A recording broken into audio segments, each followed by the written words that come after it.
Hello, welcome back to Floating Through Film. It is your host Luke, and for episode 89 today, we are back with another draft, continuing our, I think it's the third draft, decade draft we're doing. And so we're continuing. We did 50s, 60s the last two times, and now we're doing the 70s, which is a great, probably one of my favorite decades, honestly. It's a very deep decade. But before we get into it, let me introduce my co-host Blake and Dany. Hello. And before we go into the actual draft, I ask you guys, why do you think the 70s is so deep?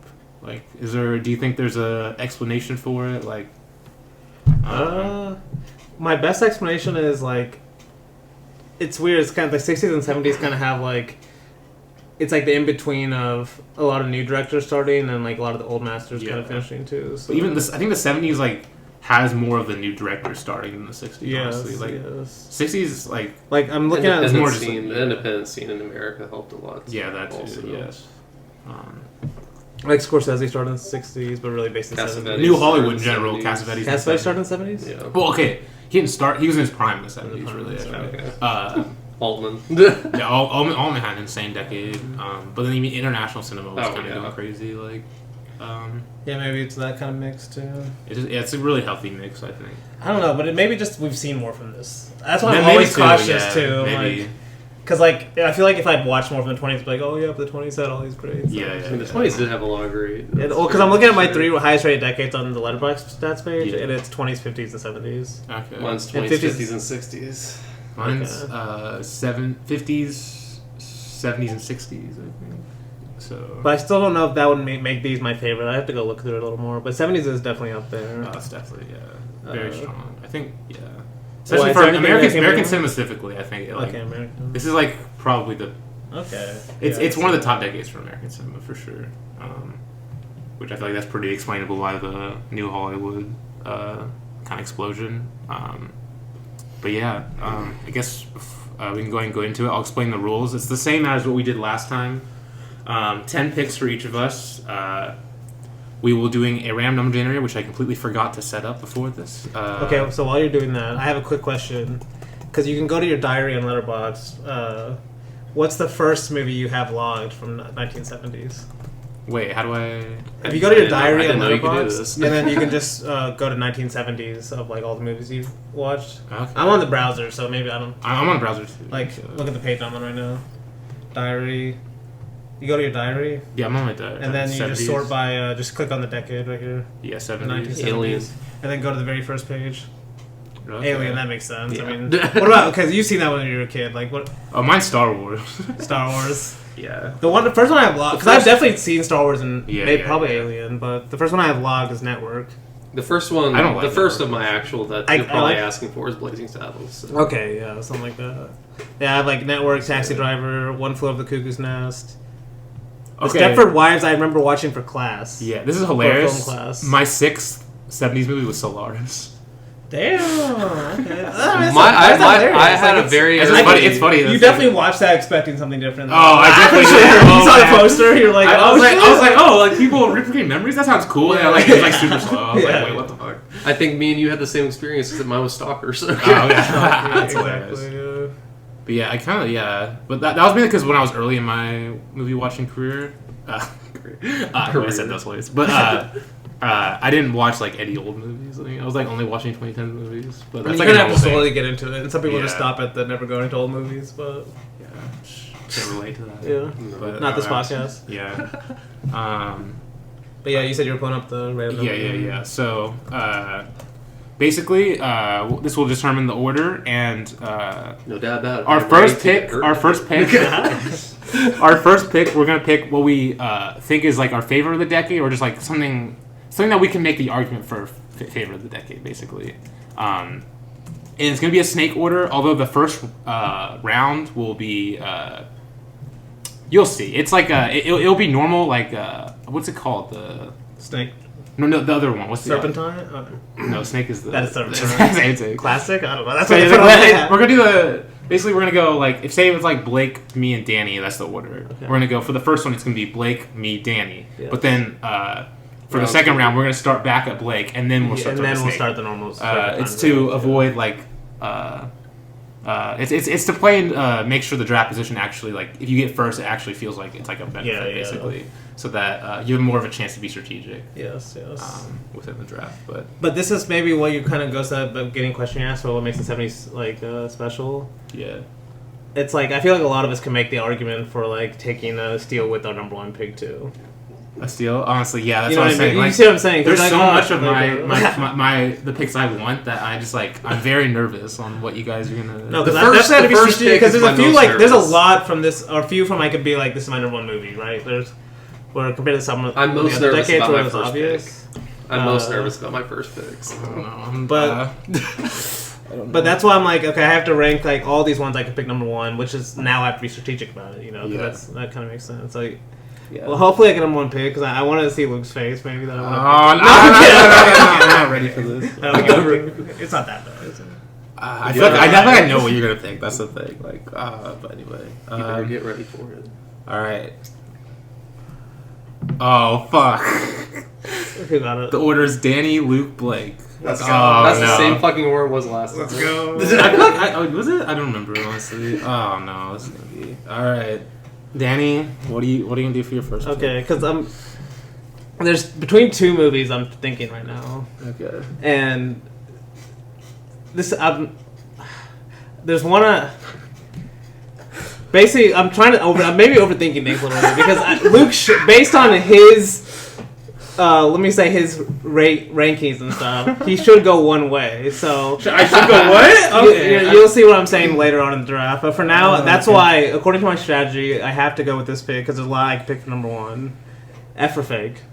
What the fuck? Oh my god. Yes, it's a great movie. Dude. And I mean, you know how much I love this movie. I'm always saying, yeah. You probably watched it before me too. Yeah, I've watched it. That's a lot with a lot of these movies. You know what you have to take their pick now. Traffic. No, he doesn't. But first of all, don't go there because I mean, F for fake. Yeah. I guess we'll probably do well, as I feel like. Oh, at some point we have to. Even though it'll have to be you most likely to pick some. Yeah, I mean, yeah. I don't think me or Blake will pick them either. I think Blake would like I like Wells. This is the one movie I think like.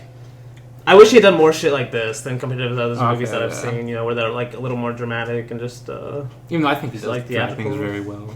Oh yeah, he does it really well too. And like, but yeah, like it's like. I have love you seen this play? Oh yeah. I love like the video essayistic part. Yeah, I mean obviously that's why I love this. Like whenever he goes into voiceover, that's like, oh my god. It's honestly crazy. Like this is to me is just as experimental as Citizen Kane or. Honestly, yeah. Like, so, at least for me, like it's like literally like it's like literally like making cinema an illusion. It's like you're playing an illusion on the audience. But there's a lot of levels going to it. Yes, like it's all part of the illusion. Like really, you don't even know if you just trust the narrator because. Yeah, but also it's just like. It has all this like very it's themes that he has in his other movies. Yes, too like it's trickster kind of like, characters. Yeah, it's like it's very like illusionistic, you know, all that stuff. But it's also just very beautiful and just like. But that's what I'm like that illusionist aspect that he has in those other movies. I feel like he uses the actual editing of like cinematography at the best in this one.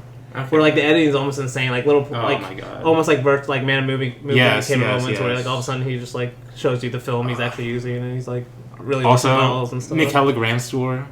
Yes. Like, no, that's why I was saying I was gonna pick for the music too. Okay, honestly, I'm supportive of that. One of my favorite scores ever. I love Michaela Graham, but yeah. Also, just one of the most easy watches ever. Like 90 minutes goes just like another great music. Just so Citizen Kane, I think it's like 2 hours. So. Okay. Nah, stop it. But yeah. Yeah, for fake. God damn it. Okay. That's what I was saying. I know like all my favorite movies are gonna get like stolen, but all right. Oh no! Now I gotta decide what to pick here. Oh god, this is okay. What's my okay? So my, I guess I still have to go with my top of the decade really. And honestly, I think I'm gonna have to go with The Toucher's Zen, directed by King Ho. I know Blake's mad because he wanted that. Was that your number one? Yeah. All right. Thank God. I love how Luke was like happy about that. For both of you to lose traffic. Whoa, that's not your number one pick. No, that's not. That's what I'm saying. I know you have. He has a 4.5 rank too. Yeah, 4.5. I know you have top 10 rank. Let me look at the rank. Yeah. But yeah, what is there to say about Tetris then? Dany still hasn't seen it, of course. You know. Yeah, so wow. can't say anything about it.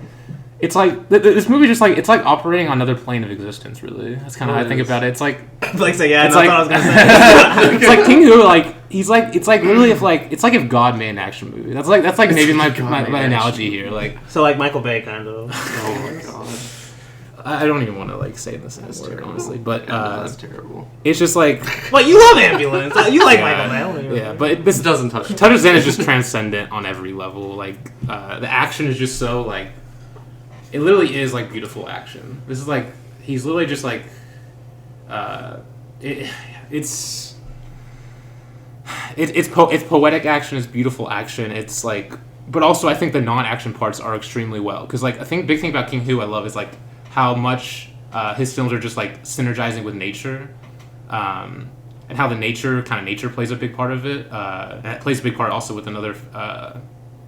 Film he made this decade, Legend of the Mountain, which is also on my draft board, but just in case I missed on this one. But like all the scenes of like him, like the main character, like seeing the distance from afar, like how he kind of sees it from afar, like sees everything happening. He's kind of like an outsider, but then slowly gets brought into it, into this like kind of mystical world is like so amazing. And the last hour is like honestly just like some of the most like best like just some of the best cinema ever, honestly. Like that's like, it's two different movies, the first and second. Yeah, it's like it's like a kind of like a mystery and like goes into like a mystery horror and then just like it's just like God. Like we're in heaven now, basically. We're in heaven now. You're selling me on it for sure. It's so good. You guys have been selling me for a while. Yeah, it's like I'm probably not even doing it justice too. Like it's like it's unbelievable. But yeah, Tetris Zen. Like, what are you gonna pick? Well, I have to. So, what's the draft order after this? Is it me then again? I'll start. No, then I'll start the Okay. real draft. Then you'll have the 2 picks in a row after that. Okay. This better be at least a 5-star movie for you. Oh, it's going to be a 5-star movie. I'm going to steal from Danny. Whoa. Because he's the one that's. I know he's gonna pick. It's probably going to have to be. Damn, I'm between 2, and it's really hard. I think I know because I love both of these movies. Hopefully, but I know this one's gonna cut deeper, so I'm gonna go with Duvita.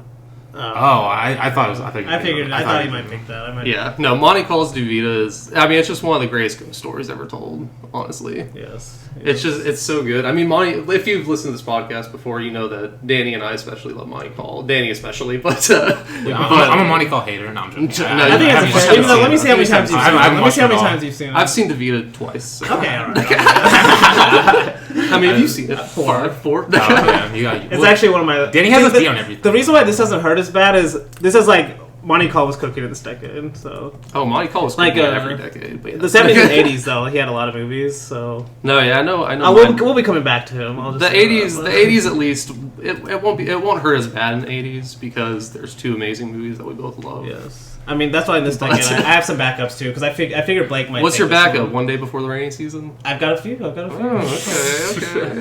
No, but yeah, Duvita. I mean, Danny, you ready? I mean, Danny, you want to say anything about it? I know that you love it too. Well, so. we'll be talking about this movie. Yeah. It does, but like it is kind of a. This is his most narrative movies in some ways too, which makes it interesting. Because, like you said, you mentioned his 2 80s movies, but those are much more like documentaries. So this one is like kind of is like most straightforward narrative in some ways, but it's still a ghost story and it's not straightforward at all. It's not straightforward at all. Yeah. But no, we'll definitely be talking about this more, and it's also one of the most like beautiful like movies in terms of color. Honestly, I think I've seen this. I just like don't remember anything from it because it was like a couple summers ago. Oh, okay. I need to rewatch it though. Definitely. Because like we talked about like on Lajan how he uses red in that, but like this one comes to close, and like whenever you see the red just pop up. Oh yeah. Is this a very like Bresson movie of his? Do you think like? Well, Bresson doesn't do ghost stories though. That's the thing. But I'm just saying like, and he doesn't move. That's the thing. Like on the surface, you know how you. I think Tarkovsky was like, you don't really see the influence straight up forward of Bresson and Tarkovsky. It's like in some ways you don't really see it in Money Call too. Okay. You kind of have to like look deeper. That's how Tarkovsky said it, though. It's like because they don't like Bresson doesn't move the camera like Call does. Okay. So I don't know. That's why I'm still trying to figure out what their influence is on each other. Okay. Or I mean, more just call them Basan, but yeah, we'll come back to Money Call. Yeah, for sure. Yeah. But now I guess we can start the real drafts. Yeah. Okay. Yeah. So Touch of Zen, Doobie Done, Effort Fake. Are those? Would you say those are fair number ones for all of us? Yes. Touch of Zen's probably my favorite. I've heard Honestly, you talk it's about like that it's a like lot. okay, it's like You've definitely heard it's me in the talk tier. about It's in the Effort top Fake. tier. I should say it's in the top tier. Even though I feel like none of these would be our number one picks if there was like no strategy involved. If there was no strategy involved, Touch of Zen was was my first. Like pick. imagine. Touch of Zen might be Okay, mine. all right, okay, yeah, Blake. Touch of Zen and the one I'm gonna pick next are probably my Like if it was favorite. honestly like if. Yeah, I don't know. Like if Yeah. Money Call only had one movie in this decade, I might have gone Doobie the number one. You know, Yeah, but it was yeah. like the only reason I went Effort Fake is Orson Welles doesn't have anything else in this decade yes, that I would yes. have picked. That I would have picked. Okay, yeah, like, yeah, okay. You know, so that's how kind of I'm thinking about it. So, Alright, so so now my number one, or you could say number. Oh, yeah, number my- two, but number two. my number two, I guess. I'm sorry, Luke, but because there's like three that they don't have any other movies I would really pick from this decade. I know you're gonna pick. Encore. Yeah. Yes. God. I mean, you know I You're love fucking Encore. me You here, know I dog. love Encore. I love. Yeah. And this is the thing, like If there you are wanna a play- couple other Fellini movies from this decade that I love. Yeah. The Clowns and Roma. Okay. But you know how much I love Encore. Yeah, And it's just yeah. like, one of the most It's rewatchable clearly the movies better ever. movie of those three, too. It's I- everything. Yes. The Clowns is It's just the most close. rewatchable for me. The score, like I think we've said this before, it's like the most perfect score for a movie Really, ever, like, maybe, it's but just, yeah. that fits the score movie. Yes. It's. You didn't I mean- play the game right, Luke. It- You had another Wait, King Who. there's too many You had good a chance to pick You it. had another King Who. Yeah, you had another King Who. That's why I You wasn't. didn't I play wasn't. the I wasn't game, right? thinking that hard. Honestly, didn't I play wasn't the game, thinking It's that like he hard. takes another King Who. There's other Flea movies I could pick though. Yeah, there is. Yeah, There's, but, but that's why I was like, there is. But Armor Core's your favorite, like one of your favorites. Oh yeah, it's definitely my favorite from this decade. Oh, okay.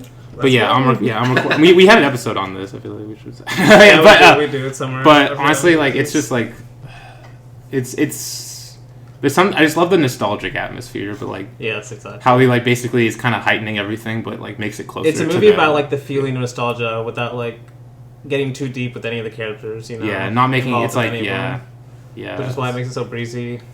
And it's, Even though there's a lot of deep themes in the movie, obviously. deep things, but also it's hilarious too. Yeah, exactly, Like, it's like perfect. God. It's Fellini when he's actually on his A game, Which... All right, calm down. I'm calm down, kidding. calm We down, won't calm go there down, again, 'cause- Calm down. But yeah. We did that last week.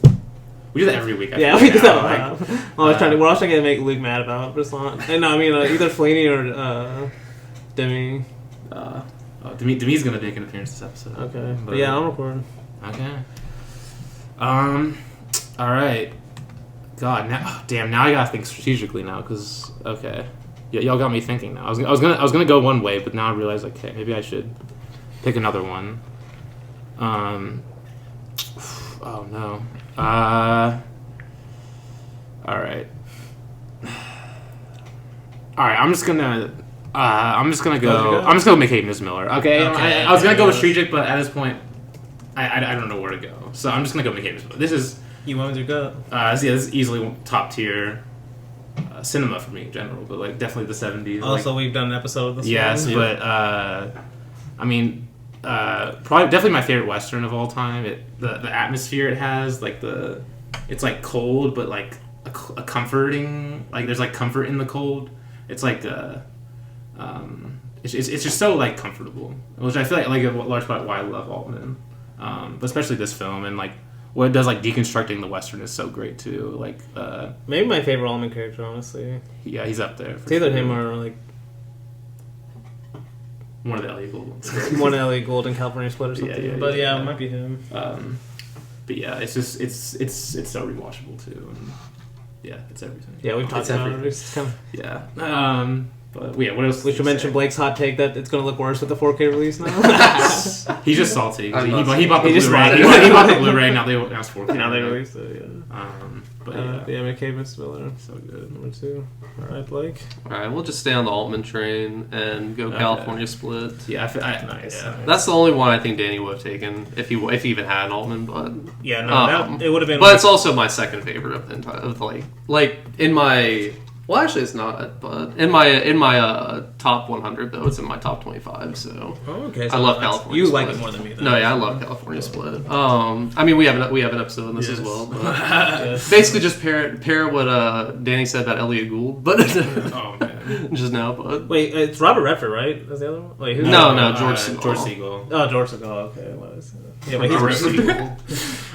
But yeah. he's got that kind of face, the Robert Redford. Oh, That I can look, see this. you know? Like I the can see blonde hair, blonde and the that, like, withered I can see Robert Redford playing that part. making the wrinkles look good. Like, Yeah. Yeah, but no, California Split, amazing. One of the Listen to most our fun episode if movies you want ever to. made. plus, dude, I watched Husbands. Did I tell you that Oh, last really? week? I mean, Okay. I forgot when. It was like last Monday or something. Okay. But there's some shots now I can tell Altman was definitely inspired by Cassavetes. Oh, with the casino. I mean, Yeah. but their whole relationship and Yeah, stuff, yeah, like when yeah. they're like walking on the street and stuff, Honestly. it's like really similar vibes. Because I was like, damn, I can tell why Luke likes both of them now. Like, which one of you watched first? Cassavetes or? Altman I've watched before Altman? Cassavetes. Well, I watched a few Cassavetes before Altman, but like There's even like a shot where like one of them's in their office, like after they come back, it's like really Yeah, similar to yeah, yeah, California Split honestly. when he's like back in his I never office. made that connection, honestly. I didn't. Yeah, that makes a lot of sense. But yeah, stay tuned for some Cassavetes. This Yeah, episode, yeah, 'cause coming I'm soon, about to- coming I'm about to pick soon. one. Well, just in this episode, I'm about to pick one. Actually, I don't know if I'm about to.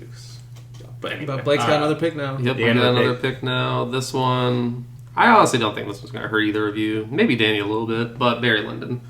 It hurts. I mean, hurts a little bit. It But hurt, I've had there's, another there, one. I I've think had Clockwork another one. Orange is Yeah, yeah. also up there, but Barry Lyndon. No, I I'd mean, say it's that's Barry my Lyndon is favorite. my favorite Kubrick movie. It's literally the best movie about that era of like warfare, especially in general, like the Napoleonic era. Like, I mean, we haven't seen Napoleon, Yeah. so who knows? It's one- it's But- one no, that- no, no, no, I'm just kidding. Honestly, I'm just kidding. There's no way it comes close to Barry Lyndon. It's amazing like, how Barry that Lyndon. movie is like transformed in my mind to being like a really like just like beautiful movie to being like one of the funniest movies. Oh, I've it's ever so seen. funny. Yeah. Like it's so beautiful, but like That's it's all like the great main thing I movies, think honestly. about It's like all with Barry movies. Lyndon. Like it's generally so funny when I think about it. Yeah, It really is. He's a clown. No, because I saw like someone had a list on Letterboxd like a lot of movies coming out this year about like heroes you think are gonna be heroes but they're kind of idiots. Yeah. Like Silent Night we watched yesterday was another one of those. Yeah, It's for like sure. that's kind of it's one of those movies where you're like I mean, and the Kid- killer with yeah.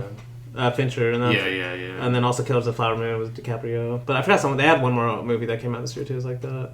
But this is definitely one of those movies too. Well, McCain is Miller is also one of those. But yeah. Yeah, exactly. But yeah. I mean, But yeah, Barry Lyndon. We also have an episode on this. So. I wasn't. Yeah, Luke wasn't on that one. Yeah, Luke wasn't on Cooper that one, Hater but- over here. Yeah, we did Master and Commander and Master this and one. Commander. Two of the greatest, like Two of the great two of the Period great like piece movies. Napoleonic era like type warfare movies. Yeah. So good. I feel like we need to watch Napoleon at some point. Are you just Oh, gonna we're watch the gonna extended watch it. edition when that comes out or something, and not even watch the director's Am I not gonna watch the theatrical? Yeah, never even watch the theatrical. No, I need to watch. I need to watch the theatrical at some point. As a Midley fan, you definitely need to. I just love saying that. It's like, oh, okay. He won't be showing up on this list for sure. Or is Alien in the 70s? Alien is in the 70s. He shouldn't be showing up on this. No, He I'm kidding. might be showing I'm up kidding. on this list. Who Alien's knows? good. Alien's I have other movies that I love, but it depends on how much is stolen from me too. So, good. Yeah, sure. which I don't know how much is going to get stolen from me now, but I'm feeling pretty good now. like a touch I of got Zen. That's my- why I said my number one pick was the one I was most nervous about because a touch of Zen was what I knew. Like Luke had that very highly too, but Yeah. As long as Luke goes like But as we according know, to his Luke- favorite Tati movie from the 70s. Okay. I know what you're talking about. Okay, but yeah, next pick. Number This three. one, I'm mainly worried about Blake taking, but so I'm just gonna take it now. Donkey Skin, directed by Jacques Demy. okay. Uh, It was on my draft board, okay. but I was gonna let you have that I one. mean, of course, you know I have to pick a Demy here. I was gonna and, let you have that one. So. This is Demy's like weirdest movie by far. It's like just him getting really weird, and I love that. It's like because like Demy really like he was born for like the fairy tale movie. Like he like this is his style fits it perfectly, and like Donkey Skin like it's like weird, hilarious, but like just also beautiful. It's like everything you want in a Demy movie, really. And honestly, I need to rewatch it. Honestly, Is the like, Pied Piper like this? It's more It's less- it's more political, like Yeah. more serious, but like Oh. there's still like it still has that fairy tale aspect. Yeah, Because it's based on honestly, like, he a- is really great at filming. No, this. Pied Piper is also in the 70s. It's another It's yeah. another really great one. But yeah, need Donkey to Skin rewatch is Donkey amazing. Skin. Oh, it's so good. When that helicopter just shows up randomly. Yes. Oh, no, at the end, like Yeah. it's like the perfect punchline ever. Like Yeah. also the battery line. Honestly, You'll there's get some charged Lancelot up. vibes in that You'll movie. get charged up like a battery. Oh, you don't know what that is yet, or something like that. It's like, But there's some Lancelot vibes in that movie, though. okay, I can see that. Honestly, Demi probably loved Lancelot, but this came out before Lancelot, I think, actually. Oh, Brisson loved. Okay. Damn. That's all the kiss evidence you. I need, you know. But yeah. I can take it on. I can go with that. You can run with that. But yeah, Donkey Skin was my pick. All right. So, Okay, so my number 3. Honestly, I think I might as well just go with the one I think. I don't know how worried I need to be with this pick, but I should go because I think you have Four Nights pretty high in yours, right? So I'm going Four Nights of a Dreamer. yeah. I think there's one Brisson for each of us in this decade. So yeah, that's why I wasn't worried too much about Brisson because Honestly, Four Nights was probably my highest. is your highest though? Definitely. Okay, I know Blake likes Lancelot, but I'm gonna go Four Nights. This could definitely easily be like if like no context. This could be my number 1 pick, obviously. Yeah. But I mean, we just talked about it, so like 2 weeks ago, so I don't want to talk about it too much. But the color blue, that's like just what sticks in my head. Yeah. You know, I love Brisson's later movies how like each one just kind of has like a color that sticks to my head, or maybe 2 colors, but like it's blue for this one. I can see that. Yeah. But yeah, Four Nights of a Dreamer. So then my number 4 pick. I don't know how I think Blake might have picked this at some point, but this is definitely one of my like all-time favorite movies, and I'm glad I watched it again. I rewatched it a couple days ago, and that keeps up my streak of like watching it every year since 2019. The Discreet Charm of the Bourgeoisie. I rewatched that yesterday. Damn. Okay, yes. Or actually, no, I rewatched that this morning. Yeah, you were gonna pick it. I wasn't Or gonna. maybe. Well, after rewatching it, I wasn't going to pick it, but it was still Damn, on my you draft. think about Oh, you didn't like It was still on my Fine. draft board. So Okay. it just. But I saw you it just wasn't rewatch my Phantom top Liberty, so I was like, Yeah. okay, I wasn't too worried about you picking this one then. Yeah. I do need to rewatch this one because I haven't seen it in a while. And No, but I also because that's kind of crazy. I watched this in 2019, 2020, 2021. Yeah, damn, every year since 2019. Is your fifth time watching it? 5th time watching it. Damn. And my, I guess I'll just go with my review that I had when I watched in 2020. Every movie should be this good. Dude, it's honestly the perfect It's so movie good. It because really like is. I watched some of like I rewatched Illusion Travels by Streetcar, which is like his Mexican movie. Yeah. And then another one he did called Mexican Bus Ride, and that was like way more you could say like realistic or natural. So then like when he like makes this shift to like it's kind of very surrealist, Like, kind of like yeah. dreamy period almost, just No, that's. all out comedy too. I had forgotten about how much dreams are within dreams in this movie. Oh, dude! To the point where the and you ending, forget like about it. you don't even know like if the ending's like a dream or not. Oh, or you don't dude, know. That's yeah. so good. Yeah. No, yeah, how you just keep getting Honestly. trapped in it. Yeah. You don't know which one. Like Yeah. you like get trapped in the story. You're like, okay, maybe this one's real. And then all of a sudden, someone will wake up, and it's like, I just remember how funny the gardener is. Like it was like that actor. Like it was his face The and everything. priest. oh, the priest, yes. Or it's like yes. the guy. Yeah, whatever. He Oh, is. yeah. He like He's changes. both. No, he he's changes, both, like, yeah. a lot. He's actually a bishop or something because he's like you've heard of working priest, like now I'm a working bishop or something. No, because I guess spoiler alert.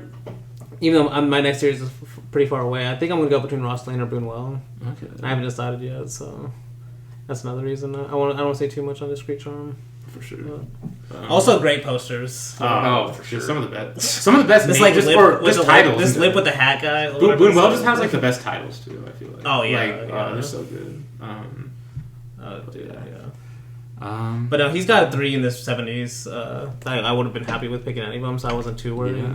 But that's why I'm like, I wasn't too worried about this. I was nervous at first because there's a lot of great movies, but I'm like, that's why it doesn't make it too hard. I can see Yeah. that. Yeah. That's why I picked the ones first where I was like, these are definitely my favorite from them. Okay. First, like, I wouldn't be too mad if I got Devil Probably, you know? Yeah. Number 4 Nights. Like, I feel that. same tier, everything, so.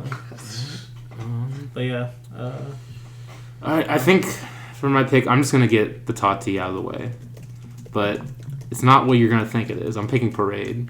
That's exactly what I thought it was. Yeah, okay. 'Cause, dude, if I actually Traffic was my number 1 pick for a while. Like that's one I was gonna pick, Okay. and I thought that would make you super mad and stuff, and that was kind of why I wanted to do it. But then I realized Parade was also from the 70s. Yeah. and I remember you liking that more.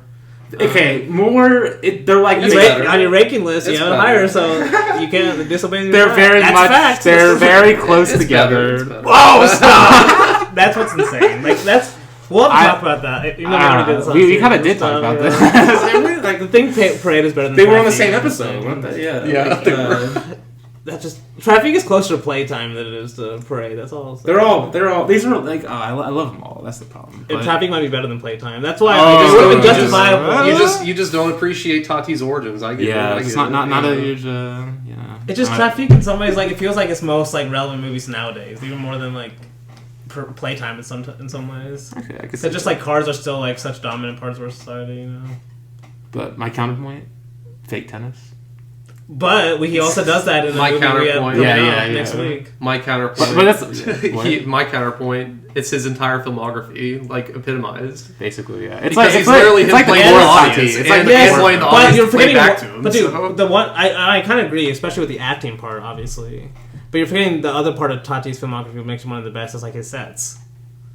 And that's what makes Traffic amazing. It's like a TV movie. I mean, it was literally made for TV, but it feels like This the is a choreography circus. with the cars is like insane. Yeah. This is a circus. Yeah, it's. No, I see both arguments. But No, you're like, but I love Parade. So Parade, much. Parade is great. It's so good. Like, And it it's- is definitely the once you love Tati, like that's like It's like, yeah. the, you know, to show you're a true Tati fan. you gotta pick that one. Like It's you just a good picking, movie. like It's if I pick amazing. Countess from Hong Kong or something like that. I do want to rewatch. No, Countess from I Hong mean Kong, I do love Countess from Hong Kong. But so I Parade, gotta check that yeah, out. it's the perfect like swan song and like. Yeah. It is a true Tati fan movie though. Oh yeah, Like a Countess from Hong Kong or like a Limelight or something like that. Yes. I think we did compare it to Limelight when we. Yeah, yeah. Prairie Home Companion too. Oh yeah. Yeah. But Like yeah, a director really slowing down at the end. yeah. And spoiler for our next week's episode of short films, we're gonna kind of talk about a That's what I was saying, short the that's fake very tennis. similar. He also yeah. does fake tennis in that. Even though that's kind of real tennis though. Oh yeah, it is. Because he is actually kind of. Yeah, it's interesting.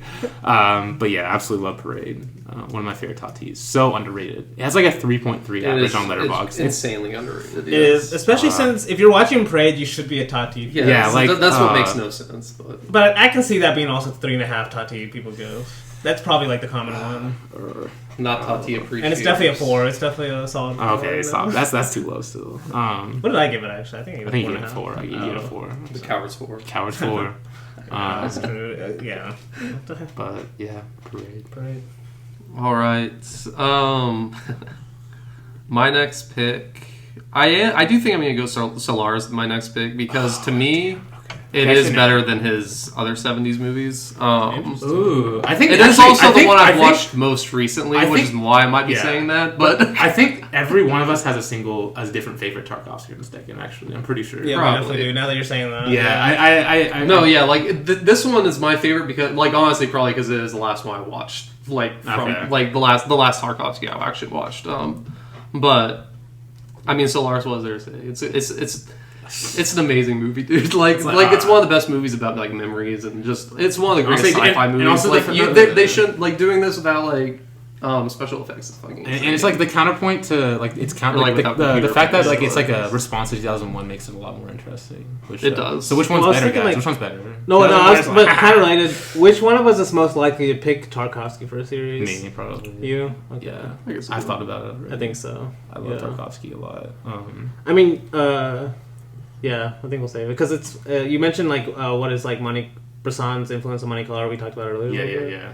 Like Tarka and I mentioned Tarkovsky the same thing, but it's like it's weird that they both like took kind of Bresson's like acting styles in some ways, maybe some of his influence, and then like applied it to like genres and stuff that Bresson never did, like sci-fi and ghost stories. Yeah. So maybe the students surpass the master. No.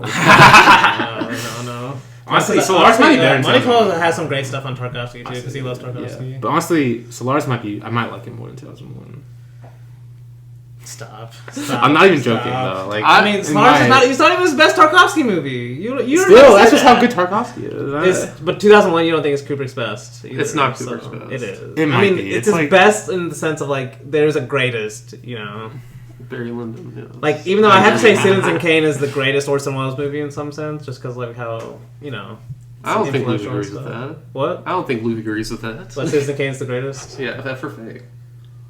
No, but I'm saying greatest like in the most objective sense. You know, like influential. I Is still that think even Barry possible? Lyndon like is a lot of people that are Orson Welles fans probably haven't even seen that for fake. Okay, if they haven't, that's stupid. They're not. That's stupid, but still, you see what I'm saying, though. I revoked their Orson Welles fan card if that's the case. You know? Like, The Searchers would be John Ford's greatest, or some, in some ways. Even though it might be though. That might be my pick for greatest. Is your favorite too? It or man who shot Liberty Valance. That's why, favorite and greatest and best, all almost different terms to me. It's slightly different ways to view. I see that. But Solaris made me. Yeah, Solaris. Yeah, that was my fourth pick, and honestly, my fifth pick, I don't know where I don't really know exactly where I want to go, but I think I'm gonna go Aguirre, The Wrath of God. That was definitely on my draft board, but yeah, no, honestly, it's been too long since I've seen it. It's been a while since I've seen this one a few times though. I think at least twice, but. Well, it says I only seen it once, but who knows? But no, I mean, I love this movie. So, I still remember just the feeling of the jungle and what it gives you and how you understand how these people are going insane and how Klaus Kinski specifically is going insane, basically. And the fact that he actually just went to a jungle and did this. This is what Herzog does, obviously. He just goes to places and films there. Insane, man. But, it does add this, a level of authenticity that a lot of movies just don't have. But yeah. I mean, 1972... and he's still making movies. I do love his shift to documentaries. I do have to say. Well, this is basically a documentary that he's making narrative, which is you're saying. Plus, dude, it is Herzog was one of the first directors that I really you can find a lot of YouTube interviews with him and stuff. Yeah. And, that I really got into, obsessed that way of him talking about movies and just a different way that I know. And he's another one of the ones that is inspirational to just regular people to make movies because he literally I think we talked about it. Maybe on the last Persona episode, where you mentioned he literally just to make his budget lower, he just shoots the shots he needs.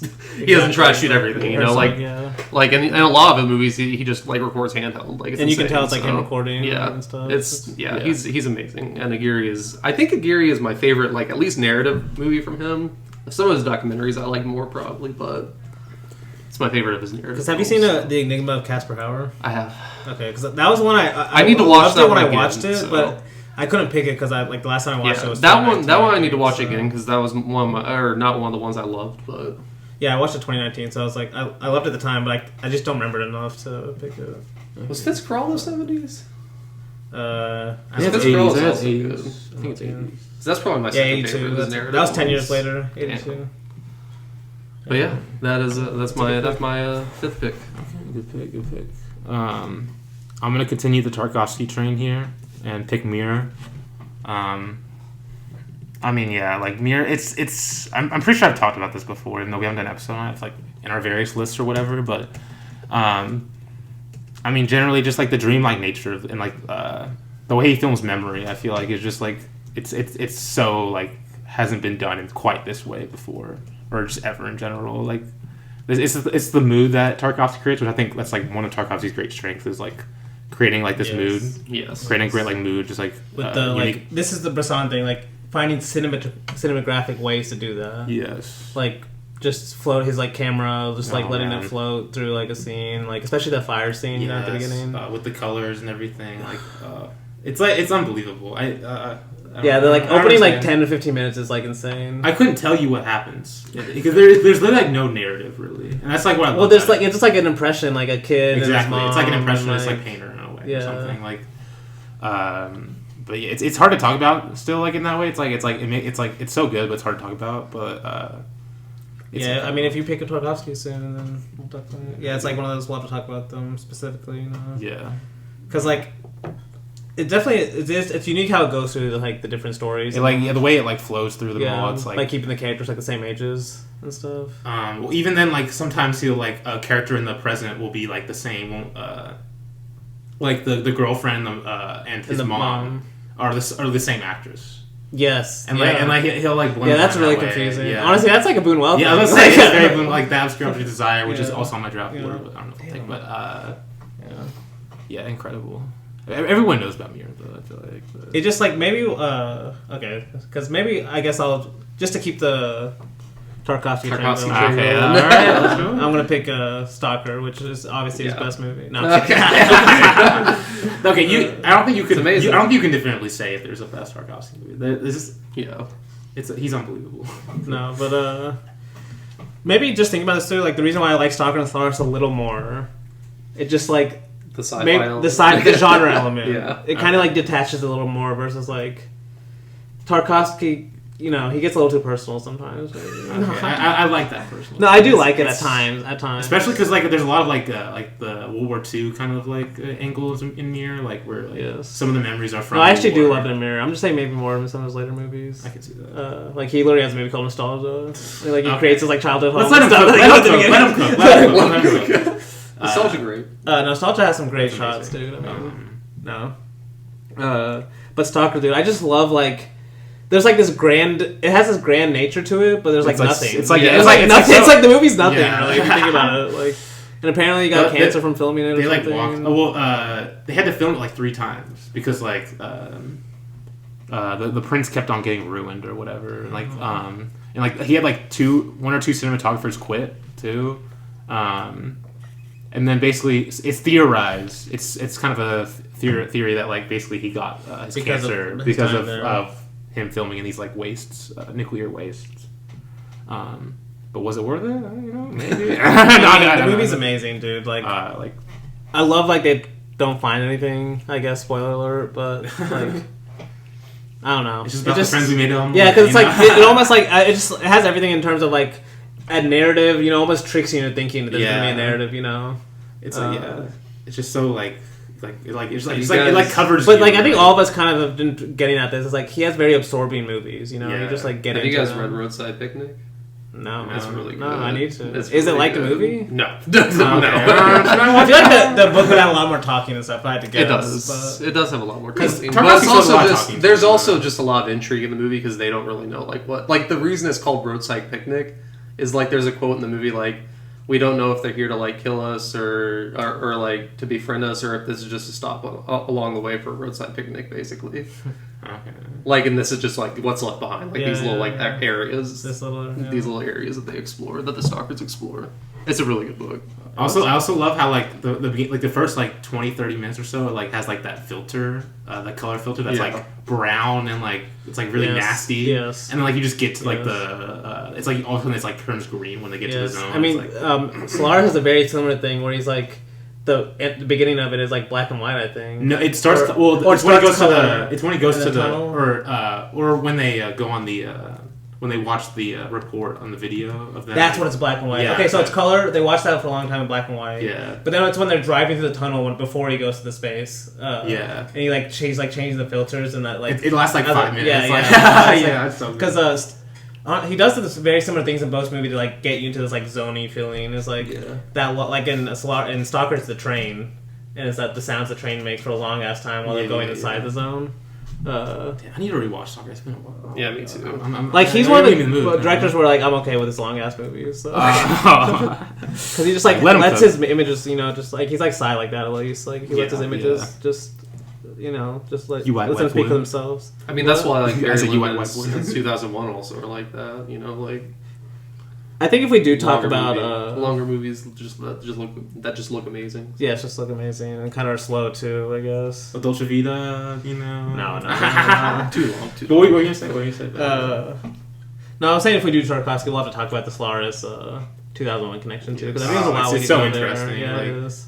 It definitely is, and I haven't even thought about it enough, but yeah, that's my. I think you got another pick too. Okay, yeah. So that was my number 5th pick. Number 5. I have 4 more picks. Damn. 4 more picks. I'm running out of people. Okay, I think I got my 4. I think I'm going to get everything I want now. Like, I'm pretty confident. Okay. But, I'll go with the chess players. So you get ready. I think Blake might pick a Ray movie, but I wasn't sure. I was leaving it because I knew you'd pick the chess players. I am going to pick a Ray movie though. So. Okay. I mean, the chess players, as We Are Seth Cole put on a Sign and Sound ballot, top 10 movie of all time. No, but dude, honestly, this is like you don't think of Ray this way, but this is like his most kind of like dreamy movie. Like there's like kind of 2 stories going on at the same time, but like. 2 of the characters are like in a very like comedic situation. So I was gonna say Buñuel too, because especially with like these 2 kind of side characters in the movie, they're very like I don't know. it's an interesting movie for Ray because most of Ray's movies are kind of like straightforward narratives for the most part and like kind of character stories, and so this one is like more about like just like the nation itself of India, and the characters are kind of just like pieces, just like the movies that are like called The Chess Players. So, and it's kind of about how India is modernized too. It is more like every time I think of this movie, it is like his most Boonwell movie because it's really funny, but then if you want, you can get really deep themes out of it too. So I kind of have both going for it. But have you seen this? Yeah, I've seen it. Okay. I need to rewatch it because I it's been a while, but I remember liking the colors a lot. So. Oh yes, yeah. Like I mean the header on Letterboxd is amazing. Illustrates what I'm saying. So honestly, this could use a restoration too for sure. Because honestly, it sucks. Like the Criterion's like restored all his like 50s and 60s movies, or not all. I thought they had this one on Blu-ray now, don't they? Is it? No, it's not. Never mind. No. Okay. No, it's not restored. Yeah, because they've only done like some of his popular 50s and 60s movies, but like my favorite decade easily for Ray is the 70s. Oh really? So, oh yeah. Okay. I mean, two of the his one best Blake's movies. Because The Big City and Charlotte are both. I have 4 from this. I could have picked. Okay, So. No, he was going crazy in the 70s too. Like it's up there with Godard because he was making a lot of shit in the 70s, and he was writing too. So, but I'll probably do Ray at some point as a series. Some down the line. But yeah, The Chess Players, number 6. All right, I think at this point I'm also confident I'm going to get everything I want from now on. So I'm just going to start picking from the top down. My next pick is really this is definitely like easily one of my favorites from the decade. But I knew both of you weren't going to pick this because you haven't really seen. I think Dany, you've seen it like a while ago, and Blake's never seen it. I'm pretty sure. The Killing of a Chinese Bookie, directed by John Cassavetes. I am obsessed with this movie right now. If you didn't notice, I've watched it. If you look at my Letterboxd, I watched it a few months ago. I rewatched it for like the 3rd time, and I just watched it this week again. I saw you because I saw you pinned it. You pinned it on your reviews or something. I didn't think I pinned. I just rewatched. Oh, is that it. A recent review? Oh, maybe that's. Yeah, it might have been. Yeah, but it's. I mean, we're going to talk about this in our upcoming series that I'm picking on John Cassavetes, but he really like combines his like Cassavetes elements with like he like goes a bit more genre in here in this movie. It's like really interesting how he does it because it like because the movie kind of is like a whole allegory about Cassavetes and his struggle with the studio system with Cosmo, this like the strip joint owner who has like all these musical numbers like with stripping in it, but he like has a lot of passion for it because he sets up he directs the numbers, he like writes them, he stages the actors. So in a way, it's like he's so proud of his art, but basically due to gambling debts, he has to make a hit that he doesn't want to do. He has to kill a Chinese bookie, as the title says. But it's kind of like it's very much an allegory of how Cassavetes he's proud of his art, but then like the producer is making him. Due to debts or something, he has to go shoot something he doesn't want to do. And it's so beautiful. It's amazing. It's one of those movies I just like can't stop thinking about all the time. I don't know. More to come soon. Yes, definitely moving to watch again because I watched this in 2018. Do you remember expecting something way different? Yeah. Do you remember anything from it? No, I definitely watched this because it looked way exciting. Like probably how you watched Laris. I was like, oh shit! Killing of a Chinese Bookie. But no, I think I'd appreciate it more now. Okay. I don't remember really anything from it. That's very good. One of my favorite movies ever. But Cosmo Vitelli, great name. Oh yeah, damn. Ben Gazzara, one of the best performances I've ever seen. Okay, he's really good in Husbands too. He's so good in everything. Like I love it. When he freaks out in Husbands. Okay, I guess we'll talk about it. Yeah, we'll talk about it after we've recorded. But yeah, great movie. All right, Blake, your number 6. All right, my number 6. I'll just keep the Ray train going because Dany basically said what I was going to say. Actually, for the adversary, whenever you were talking about India as a country, this one is a character study too, obviously, because it's studying the character of or our main character. But it's the backdrop of Calcutta is heavy on the movie, and like the situation that this man is in, you can tell that a lot of people at the time were in this type of situation, And I still just can't like the one scene, and I feel like the scene in the movie is whenever he goes to stand up to the people the employers making them wait for like their job interview. Like that's like the scene in the movie to me because like I don't know, in a lot of ways it feels like this is like Ray's like a younger Ray would have made this, but Honestly. he was already like deep in his career at this point. Yeah. But I don't know, I just love this movie a lot. Like it I feel like it deals with like what was going on in India at the time and the feelings of the younger generation really, really well. And it's one of his best movies. This is Devil Probably? Yeah, I was gonna say what you can say is really Devil Probably. Like. No, I mean, because he was very aware, like apparently during this time in the 70s, you know, like the French New Wave had just started, you know, and like this was like this had impact all across the world in terms of like younger people being like, oh, a lot of the older masters, and Ray was kind of older generation at this point, like being like, oh, they don't really care about the new generation, they only make about movies about the past and stuff like that. So that's why in the 70s you see a lot of like modern movies that he made. Oh, he calls them the Calcutta trilogy. Like, have you seen The Middleman or Company Limited? No, I haven't seen it. The Middleman is also amazing, dude. Even though it's like it's a little more like rough because like it's just not a good quality and like he probably had to make it really fast. But no, it's also very similar themes too. In some way, even like I like it. Like I go back and forth because all they have like similar themes, but they're like different characters and different about different. You know, like all movies are like different at the same time. So I feel like this one is like. It's so. I mean, I haven't seen those other ones, but this one is like so good because it feels like it's the same situation in India today still. Yeah. Like in terms of like people, like the population looking for jobs and there being no jobs, especially in big cities, basically. Yeah, especially in cities like Calcutta. Like no, and like and that's the thing. It probably transfers to like feelings all over the world too. Yeah. It does need a restoration though as well. I will say that. Yeah. I really wish it had one, but I mean it is on YouTube for free though, so I mean, people can watch it at the very least. It's way too underseen, but dude, it's so good. But yeah, that's my number 6 pick. Number 7. I'm trying to think of what I want to do. I think I'll just take my Bresson here. So I'll take Lancelot du Lac. That's my. I mean, we just did our episode on this. I just talked about how this was my favorite Bresson movie, and you can listen to that episode if you want to. Yeah. One word. Describe Lancelot. Yeah. One word. One word. Or one phrase sentence. Green. No, it's just demythologized. Demythologized. Yeah. Yes. Okay, I like that. Also, I mean, we had McCabe and Mrs. Miller on this draft too. So I think we'll compare. Yeah, we did. Yes. But yeah, I guess now's my pick. Your number 7. Oh man, what do I go here? I think I'll shut my though. I'm gonna go In the Realm of the Senses, directed by Nagisa Oshima. Oh, okay. This film Didn't know it was has a sci reputation. Didn't know it was a sci for you. And same. I fucking love this movie. What are you trying to say, Luke? Okay, this is exactly. I was about to talk about. Someone cut my dick off. The reputation of this movie, I feel like, has clouded a lot of people who go to this movie because they have no knowledge of Oshima. They just know, oh, it's the sex movie, you know. And then basically what happens, they give it 3 stars and they never go, hey, Dany Joshua. I was like, that's what you mean. But other people too. You're not the only one.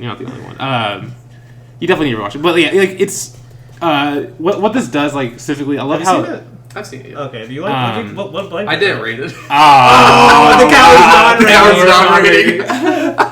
I didn't know how to rate it. A Luke rating, basically. Okay, not even. I'm for it. Okay. I do need to watch that one again though. This has been a long time. Same. But just like it's. I think Neil Bahadur said it best in his review. He said it's like the most freest movie ever made. Honestly, I can't agree with that. Just like knowing about all the other movies that have come out. No. It's one of the freest movies. I mean, we just did Bresson. How could you say that? Okay. We literally just did Bresson. See, Mr. 3-star over here. But what do you mean by that? Before I hate it, what do you mean by that? Oh, I'm gonna go into why I love it. It's like it's a movie that like it's unbound by any like sort of taboo, or it feels like it's really just like it's like the most youthful like freeing movie. Like it's not bound by anything really, or just like any taboo. It's any bound rules, by the any like rules. I don't want to see the gore that's happening on the screen and stuff. Anyway, I'm gonna continue. That's going. what bothers me. Too much sex. Honestly, but it's like uncomfortable, which I guess is kind of the point. But partly, but even that, there's a point where it kind of overloads you. I think at first it kind of is, but you kind of get used to it because like what's so good about the sex I think in this movie is that it's not merely just saying like because it is about sexual obsession, but it's also saying like using sex as like a rebellion against the fascist nationalist Japan at the time, and it's like the sex has created this like world for these characters, which is what's referred to as in the realm of the senses. Like that's like the realm they create is through sex. They create this world between the two of them, and then basically it becomes it's such a deception that and just like it becomes such a like it becomes so much. It becomes so like a passion between the two, but there's no choice but to but for them to kill them or her to kill him, basically. But it's truly just like one of the most like. It feels very gratifying in a way. I don't even know if that's the best way to describe it. Like the feeling it gives me, it's just it really just free. I guess that's like the best description I can give it. Which even I don't even think I did really that well. But like, God, it's hard to talk about, especially because like a lot of sex in it. Obviously, a lot of sex. Blake, you have anything? I mean, you didn't rate it, so no, I haven't rated it. I mean, it's been too long, so I can't really say anything. Yeah, that's why I don't want to say too much because like my. Just thought of it as not liking it. But it's good. You should read about it before. My opinion on Oshima has changed since I've seen it though, because I didn't know who Oshima was whenever I first watched it. Yeah, exactly. That's the problem with a lot of people. Why did I watch that actually? Because you heard a sex movie. Stop. Exactly. It's something more mature than that. I was trying to complete a list. Okay, we see. No, I've still only seen 3 Oshima movies, but all 3 of them talk about like this taboo subject of Wait, I think I bought this movie. That's why I watched it. Oh, I bought it for the Criterion because it was like eBay like $15 or something. Okay, honestly, the cover is so good. And that's why I was pissed when I didn't like it too, which makes it worse when you like buy a Criterion. You're like, oh, this sucks. Like, I don't think it sucks, but like when I was watching, I was like, oh, come on. Obviously, you know. Oh my god. Yeah, it's incredible. I mean, 3.6 Letterboxd. It's not as hated as you say. It should be higher. It should be higher. That's what I'm saying. I mean, I like that. That's a good solid place for it to be. Yeah, I mean, as I say, like I shouldn't be talking about it. Stop. No, but the thing you say about like creating its own world, like, have you seen any Mitsuguchi movies? Yes. Like he's kind of known for that too, like using courtesans and like basically like the process of that era to be like this is how they could use their power because like that was the only time like women could have any control. In these kind of certain environments. And also, I should also mention before, one of the most beautiful moments ever is when the main guy in that movie. The movie initially for the first like hour 15, you kind of don't know how to feel about him because like you don't know like his political affiliation, you know why he's in this like affair basically. But the movie brilliantly recontextualizes it in a moment where he's walking down the street. And with his head down, when there's like a military like march right next to him, it's just like perfectly like he's walking the other way with his head down, with like the military with the military flags and everything, and all the people cheering them on. It's like a beautiful image that like perfectly like contextualizes what Oshima's really going for in the movie. But yeah, it's incredible. Is Oshima a high up director for you? Like, who would you pick first, Obayashi or Oshima? Probably Obayashi. Oshima, I need. There's a lot of his movies that like I need to read up more on because like there are a lot of like political context I'm missing. But Merry Christmas Lawrence is one of my favorite movies. Obayashi will probably be done at least next year, maybe. Okay, so, I'm down. I'm down. Yeah. I mean, if Luke doesn't pick him, at least Obayashi Part 1 because this guy has so many fucking movies. He does. Yeah, you might need to do a survey. Honestly, we need to get to Hangatami like immediately. Like. That's this guy. Like you can't wait. Yeah, I can't wait. But I mean, we could definitely do it differently because like we compare some of his 80s movies with his later ones to get a good like how like honestly or how he changed over time also. But like that's something I've been thinking of too. I mean, just make sure just make sure Hanagatami and Casting Boston is good. Yes. And maybe Live in the Cinema. I still haven't watched Casting Boston. So some days that's my favorite Obayashi. That's all I'm gonna say. Like. Anyway, I can't say anything on this. I'm next. I'm next. No, I am next. Wait, no, I haven't picked 7 yet. Yeah, you haven't picked 7? No, we're going this spot. Okay, yeah. No, yeah, I thought it was on me again. So 7 is Ritwik Gottok's A River Called Titus. Okay, nice. Which I know you gave it a 5 when you watched it, right? When I watched, I don't know what is it. You watched Gottok's A River Called Titus? Yeah, I've seen it. I really liked it. You watched it. I think we watched it. Thomas, your brother. Yeah. No, just like I mean, the other movie I could pick because I equally like it is Reason, Debate, and a Story, like his two Gottok's 270 movies. But like, I'm kind of picking this one because like the same argument I was making for 2001, like this is his greatest movie in a lot of ways. Like, his most epic movie. It just... Yeah. Like, honestly, it goes through just the survey of kind of... It's like telling a specific story in some sense. I don't remember any of the story, really. Like, I just remember just, like, the rain and everything. Yeah, so that's the thing, like... compositions. If you go to my review on Letterboxd, I have a link to Monty Call talking about this movie. And he talks about how, like, basically, Gotok was really going for this, what he calls the epic form, which you really don't, like... Which is obviously a huge Indian tradition in, like, writing epics and stuff. But you can tell the film he's trying to do that. So he's combining these, like, kind of very local stories of, like, some fishermen, but at the same time trying to tell the whole story of India, or, like, the partition with Bengal. I've only seen it 3 times, and I feel like I barely know it. Like, a lot of it's still just like the sweeping of the images, you know. The image of the mom in the rain. Yes, I love how it goes very small at times and it goes really huge at times, and then there's like it has like a 3-act structure, but it's like each act is like really different. Okay, surprising 3.7 on Letterboxd. Did you know that? Okay, it's like kind of low. It is a long movie. It's like kind of low though. And like that's the thing, it doesn't tell you much. That's the. It's funny because I was thinking like, who would I pick first between Ray and Gotok? What the? Okay, sorry. I'm reading the bio for the first time, and there's a sentence here where it says Gotok ingeniously weaves a narrative featuring interconnected characters, a storytelling technique later embraced by Robert Altman in Nashville. That's like so random. Why is that in there? Why is that in there? That caught me off guard. I'm sorry. Plus, yeah, no. That's a great 70s movie. But I think I would probably pick Gotok over. It's like his 5th best 70s movies. Who? Sorry. Nashville. Oh, he has so many bangers. Nashville's not that good, as we Nashville's amazing. Stop it. But I can see what they're saying, like, maybe, with the camera movements and stuff a little bit. But really, there's no one like Gotok. Like, that's one of Monty Call's main points, is, like, he doesn't really have a Western influence, like, that directly. Like, he loved Western films, but, like, there's really, like, he's not...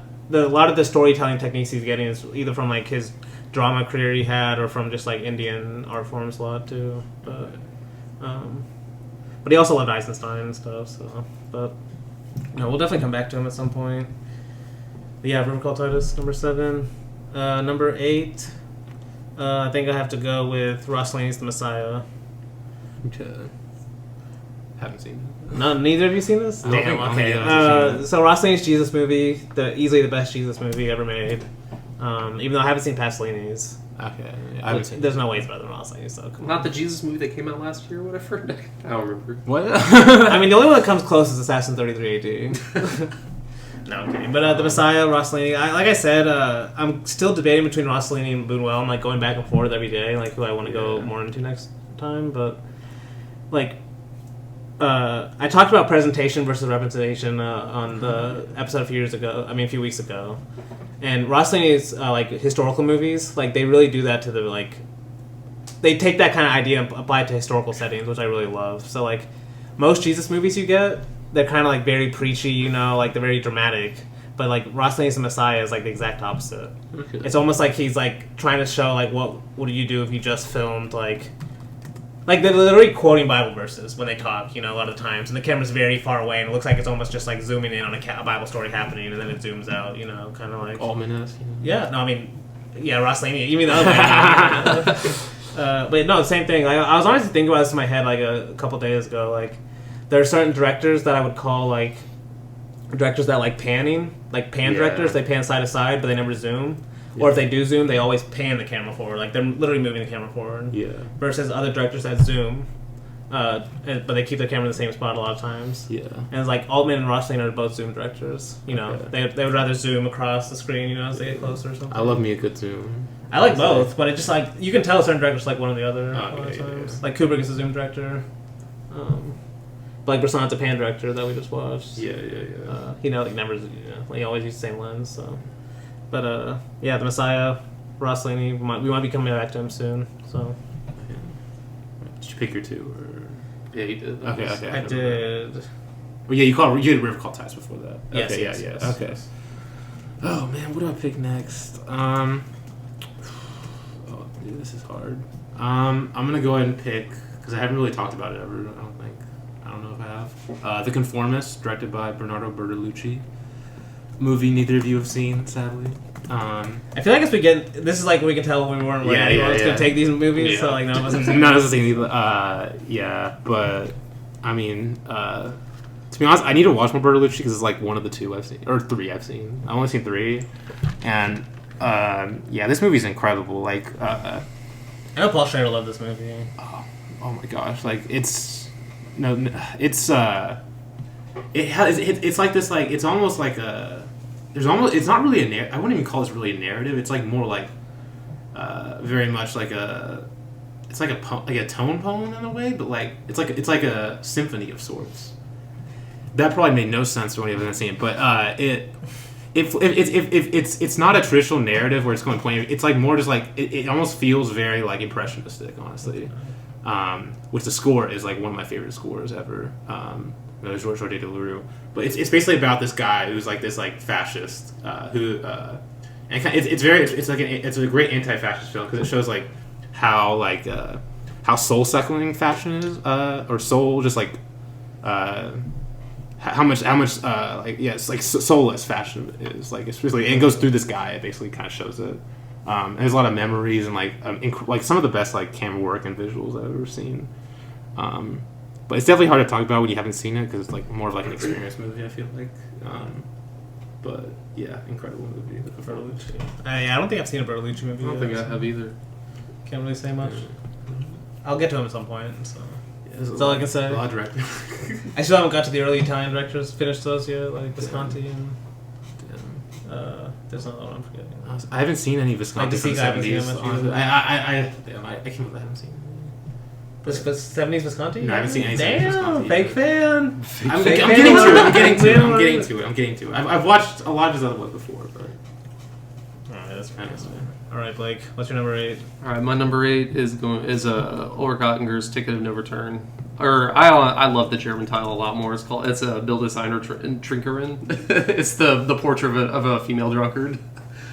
That's literally what the movie is. It's the German title is Bildes einer Trinkerin, and the literal literal translation is portrait of a female drunkard. Oh, okay. And so why is it Ticket of No Return for the English? Well, it's just like the most basic ass title for English because Ticket of No Return. It's literally this lady or the main character bought a ticket to Berlin with no plans on returning home. Basically, she's gonna live the rest of her life out. Sounds like a ticket to no return. I know, but I like the German title a lot more. But I mean, it's what the title says it is. At least the German title, like it's Ulrich Oettinger painting a portrait of like this woman, and then kind of by like happenstance comparing it to like men and how they're treated if they do the exact same thing in public. Like that's basically the crux of the movie. I think it's also like beautiful. I think the main actress is actually a model. And she worked with Ulrich Oettinger a few times, but she's a model. But I mean, if you've listened to this podcast before, you've probably heard me talk about Ulrich Oettinger, at least Joan of Arc of Mongolia, because that's one of my favorite movies of all time. But she's someone that we will probably do at some point once I find her movies. But or an easy way for you guys to find her movies. Somehow. But yeah, I guess left the 14-hour like movie like for the episode like. Taiga would probably be one of them. Yes, that one's only 7. Though. 7? Okay, only 7. All right. Her other one's 12. Oh wait, which one's 12? It's called Kamiso's Shadow. I thought Taiga. No, Taiga is like 7 or 8. Kamiso's Shadow. You better not fucking think those. I look at Dany. I was looking through her filmography. I wasn't even listening. If we do Bela Tar, we're going to be doing Sankaku. Oh yeah, we have to do it. We're going to. We have it's to. going to be just that one. No, that's just going to be that one. Yes. You know, he does have some long 7-hour, 12-hour one, the same episode. Like, come on, guys, you got it. Like, you got this. Like, what are we fucking? They take off from work or something. No, yeah, but it's the only movies you watch that week. Like, I mean, basically, yeah, you done. That's basically that. I mean, it took me. I think I watched Taiga over 3 or 4 days. So damn. And then Kamiso's Shadow was like a week. So. But this one's only 105 minutes. No, this one's like a narrative. Like, if so, viewer, listener, you can watch this one. It's like a narrative film, but like that's also the thing with Ulrich Oettinger is like she's not really a narrative director. Really, it's like Joan of Arc of Mongolia is like no narrative either. It's just like showing. It's just like she's using like this narrative framework to show you like Mongolia basically. But and she is telling like a story. Like most of her stories deal with like womanhood and just the female in general, like, and like their feelings. But Ticket of No Return is amazing, so I think if you can find it, you should watch it. But my number 9 movie is probably someone we'll be doing at some point too, and you guys definitely have. I don't know if you've heard of him. You might have, but he's one of the most famous stunt coordinators from the golden era of Hong Kong, like in the 70s and 80s, and he's also a really great director. But Dirty Ho, directed by Lau Kar Long. I've heard of it. No, yeah, I know that you've heard of that. I haven't downloaded, yeah. But like Lau Kar Long is one of the best like martial arts directors of all time, and Dirty Ho is the only one I've seen him that he's directed yet. I've seen a lot of the ones he's done stunts for, like he's been the stunt coordinator on. But Dirty Ho is like one of the best choreographed martial arts movies I've ever seen. It's insane. It's a great title also, yeah. But I mean, it's just like he is like the action in this movie flows so insanely well. It's different than like something like what King Hu would do. Yeah. Like it's different type. Like you can tell like this is like a dance basically. The choreography like between like the action is like a dance. Okay. And he's fucking amazing. The one I really want to watch from him though, and I'll watch it before we do our 80s draft, is Tiger on the Beat. He directed that one. Have you heard of that one, Dan? That's his one with Chagin Fat. Oh, okay. But yeah, I'm looking at the poster now. Yeah. But yeah, that's my number 9 pick, Dirty Ho. We'll probably get to Lau Kar Long at some point, honestly. Okay. If we're around long enough. See, I haven't. Honestly, I haven't even heard of any of his movies until right now. Dirty Ho, I've seen before, like at some point. He's more known for like the Shaolin, like the 36 Chamber of Shaolin and stuff like that. And also Drunken Master, but like Jackie Chan. Drunken Master too, I guess. Yeah, I think he was the stunt coordinator for Drunken Master also. Okay, maybe. But have you seen 8 Diagram Pole Fighter? No, yeah, I have that. That's a crazy title. Honestly, what the hell? That's a. I mean, it's a fighting style. Oh, okay. Yeah. Okay. That makes sense. The 8 diagrams or something. Damn, I'm reading the. Damn, his filmography looks so good. His filmography looks amazing, and that, like I have a lot of them, so I'll bring my hard drive over at some point, but to let you have them. But, and like spoilers for I don't know if I'm gonna make this my last pick or not. I'm not gonna pick anything yet, but like he directed this movie, like an Aces Go Places movie that's got Sam Hui in it, one of the Hui brothers. Okay. I don't know. I haven't seen any Hui brothers. No, we'll get to them. We'll get to them at some point. At some point too. That's a lot. We were saying that a lot. I know, yeah. All right. But yeah, that was my number 9. So Luke, number 9. Y'all aren't gonna like my next pick, cause I gotta get my Fellini here. I'm picking Casanova. Oh, Casanova! I love Casanova. No, I mean we did do it on the podcast. Yes, we did. We did. I was defending it with my life. We have an episode on this, which I kind of talked through why I love the movie like extensively, but as it was hard to get through as we talked to. You had Roma and the Clowns right there. I think this is like Fellini's peak as like a visual artist. Like just some of the most original images you've ever seen. Honestly, just like it's like him using Shinachita to its like fullest potential. I mean, he did do that, but I don't know if this is the film. And he does a really. It's like, but also it's like he does it in a very like artificial way that like kind of helps elevate the character, kind of with his artificial life. And just like it goes deeper and deeper. Like you start like with this like kind of surface level of who he is, and you just go deeper and deeper and deeper until you realize like what's really like the cause of how he is. And one of the most beautiful endings I've ever seen, to be honest. Like, I do like the ending. I still remember it. Incredible. You don't remember the... No, I still remember it. Oh, I thought you don't remember. Was that when he fights that guy at the end and stuff? No, he dances with the doll. He sees the head of Venus under the frozen lake, and then he dances with the mechanical doll. So good. Incredible film. These two are haters, but we're gonna. That was a good moment. It's too long. Oh, it's definitely not too way too weird. It's the right amount. 155 minutes for those? Fellini's good at making long movies. That's all I'm gonna say. How many times do I say? He's like, we've been over this. How many times do I need to see Donald Pleasant's vinegar face or whatever that's called? Like his cum face. His orgasm face. I mean, it works. tie-in. Are you talking about the League when they call that? It's like Vinegar Syndrome or something. Yeah, Is that what it's called? What? Was it the League? I don't remember. I know it's a show, but okay, but either way, yeah, amazing movie. How to get a Fellini? you had to get a Fellini there. I'm so like, there's two better Fellinis for sure. That's insane. You don't the clowns and I just love Roma. I just love Casanova though. Over Roma. Yeah. Wild. Did you say that on the podcast? I don't remember you. I don't remember us roasting you for that. It definitely went above it when we watched it for the podcast. Damn. That's insane. That's insanity. All right. I'm I'll let it go. Because I have to. So my number 9. Damn. My number 9 is Puppeteers of Rajasthan by Money Call. I was like, I his know 20-minute short documentary that I honestly thought about picking for this, but I was like, for our next week episode when we're doing shorts. But I just love this. It's just a short movie. Like, it's kind of like maybe why you like Evening Classes, with Tati. Yeah. But like, it's not Money Call's most intricate movie or anything. But I kind of just love that he made a documentary on puppeteers. Okay. Oh yeah, honestly. And he just like there's just a lot of just like it's only 20 minutes. It's a fun watch for me, but I had to get a Money Call in there. Like, there's. Like, I feel like people might get mad that I didn't pick, like, Uski Rodi or One Day Over the Raining Nest. One Day Before the Rainy Season, yeah. But, I don't know, like, I just love Puppeteers of Rajasthan because it starts to show, like, his documentary aspect that I love, versus those two early movies that are kind of more narrative. Yeah. He really starts to break away to, like, more just, like, interweaving documentary way more, so that's why I love Puppeteers of Rajasthan, number 9.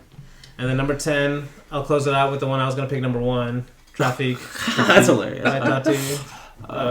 Yes, sir. Yeah, I mean, as we've talked about, what is there? We kind of talked about it when we did Parade, but his best movie in some way, a lot of ways, basically. Just like the fact that it's a TV movie, because I never learned that. I learned this was a TV movie after. It's like, and I just never would have guessed. It's honestly, it's like, honestly, the Symposium in this one might be better than Playtimes. Oh wait, so you said what? The like Symposium part, or like all the cars and stuff, like.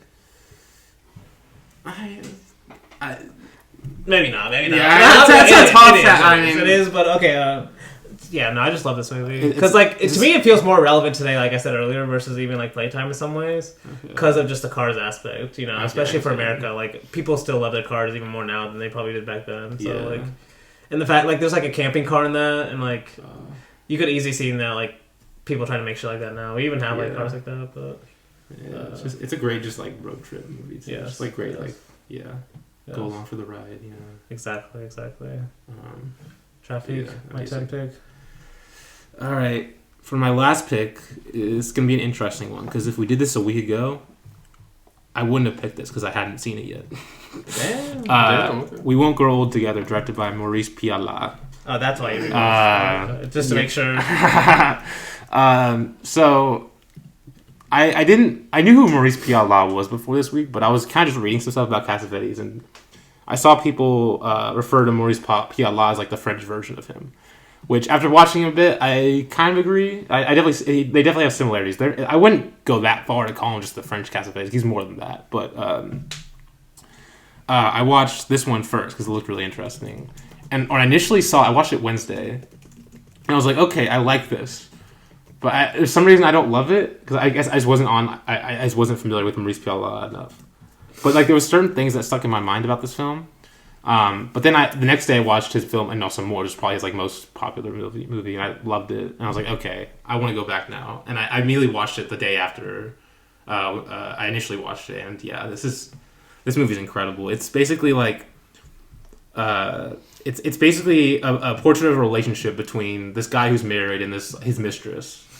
But pretty much what Maurice Pialat does is he only leaves like the ugly parts of the relationship within. So in a way, it's kind of like a damning kind of like questions like why do we love? Like what keeps us going as like humans? Like why do we love when it's like even like why do we keep doing this? Basically, it's a super interesting thing. It becomes like I think Felipe Furtado on Letterboxd put it as it's like a symphony of misery, and also that's like the best way to describe it. It's like it plays with like the emotional kind of like chess in a way. It's sort of like there's a lot of scenes too where like like there's so many scenes of them saying like, "Oh, I don't love you anymore," like at the end of the scene, but then the next scene they're like back together. Like it just does a really good job like showing like the hot and coldness of relationships. So yeah, incredible movie. Have you seen any Maurice Pialat? I haven't seen any of his movies. I don't know if y'all even like know much about him. Like at all. I know he likes Persona, I think. So okay, I think he wrote something. He likes Renoir a lot. I know that. Oh really? Okay. No, he's definitely someone I need to get to. Like some of these later French directors. Yeah. That I haven't seen yet. He has a Van Gogh movie. Okay. Oh, that movie looks amazing. I'm probably gonna watch that. No, it does look good. But yeah. All right. Well, I guess my last pick. This one's honestly really tough because there's a lot of movies I could choose here. I do think I'm going to go with The Private Eyes, directed by Michael Hui. The people I was just talking about, or the man I was just talking about, basically. But there's a couple other movies I honestly really want to put on here too. But The Private Eyes, I can say why I like it a lot more than the other two, because like the other one that the only honorable mention, the only two honorable mentions I'll probably have, because Luke will probably say all the other ones, no, is Bubble Bath and Belladonna of Sadness, two animated movies from the 70s that are fucking amazing. Like Bubble Bath is this Hungarian animated movie that's like fucking just, the guy must have taken so much acid whenever he made that movie. Yeah. I have no idea what it's about, but it looks amazing. And the Belladonna of Sadness is kind of like Joan of Arc, but it's a beautiful animation, but it's also like really depressing. But the reason I choose The Private Eyes is because it's just so funny, man. Like, whenever I get all these Blu-rays and DVDs I have in, Danny, I'm gonna let you download all or rip all of them so that you can have them too. But I think you're really gonna like the Hui brothers because Michael, especially the ones where they work all together. Because I have seen a few where it's just like Ricky Hui or where it's just Sam Hui, and it's not as great in my opinion. Like I've seen John Woo did one with Ricky Hui where he was the lead and just like it was just him. That one's like it's not great, like it's not extremely funny. But whenever all three brothers are like working together, they make some of the funniest goddamn movies I've ever seen. Like they're very much in the silent comedy vein, and none of these, at least none of the movies that I've seen from Michael Hui, with all three of them have had like this plot or like a plot at all. It's just like a bunch of situations where they can be funny. Like The Private Eyes is just a bunch of situations these private eyes get into, and the shenanigans that happen. Like Security Unlimited, which is a little bit better than Private Eyes. That one came out in the 80s though, so I can't choose it. But that one's just a security agency and a bunch of the shenanigans they get into. Like it's just like they make such funny movies together, and I'm really excited for you guys to watch them eventually because I think you'll love them. But that's my last pick, and I guess the last pick of this draft. So this one's called The Private Eye? The Private Eyes. Oh, Eyes. Okay. Okay.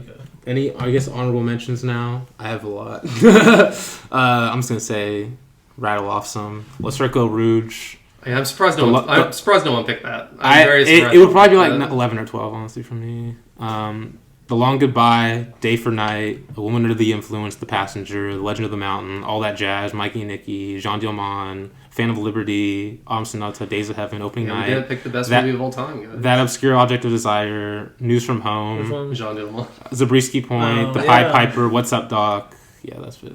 I just named like everything. No, I don't want to name all my. I mean, I had some like name the ones two that I would have that could be on this list, but the only reason I didn't pick them because I think I like the other directors better. Donkey in a Brahmin Village, and also Truffaut's Small Change, which is I love that movie. You didn't pick The Devil Probably? No. Damn, I'm surprised. If I was going to pick a Persona, it was going to be From Eyes of a Dreamer, but then Dany took it, and so look where we are. But yeah, because I think I got all the directors I wanted, so I'm happy. If I had watched, I was nervous about not getting Wells or Tati, and Omnicord. But I guess Alien did end up on this list. It did, yes. Thank God. Thank God. No, I'm kidding. If I would have rewatched The Holy Mountain and still had the same opinion, it might have been on this list. But it's been too long, and honestly, the more I watched after The Holy Mountain of Jodorowsky, the more I just think he's like this insane maniac that doesn't know how to make a good movie. But damn. But I love The Holy Mountain. A movie I watched a long time ago, but I think I would love it more if I watched now. Is have you guys seen Being There?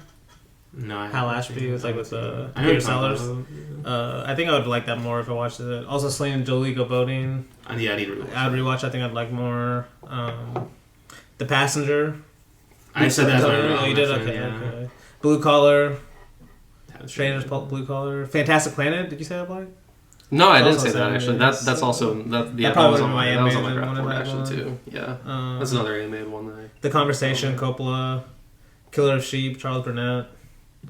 Those are some I really like. Like they probably wouldn't have hit my list, but like they're pretty close. But yeah, I guess we can go and restate what we picked. you can go first.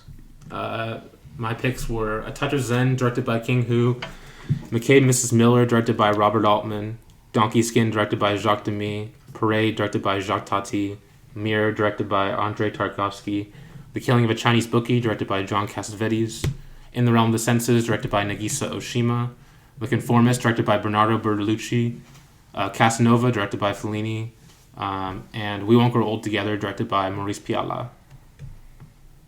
All right, I'll go next. My number one pick was F for Fake by Wells, Amarcord by Antonioni. No, not Fellini. Damn, I had Antonioni. not a Fellini fan. Amarcord by Fellini. Four Nights of a Dreamer by Bresson. Discreet Charm of the Bourgeoisie by Buñuel. Stalker by Tarkovsky. The Chess Players by Ray. A River Called Titus by Gottak.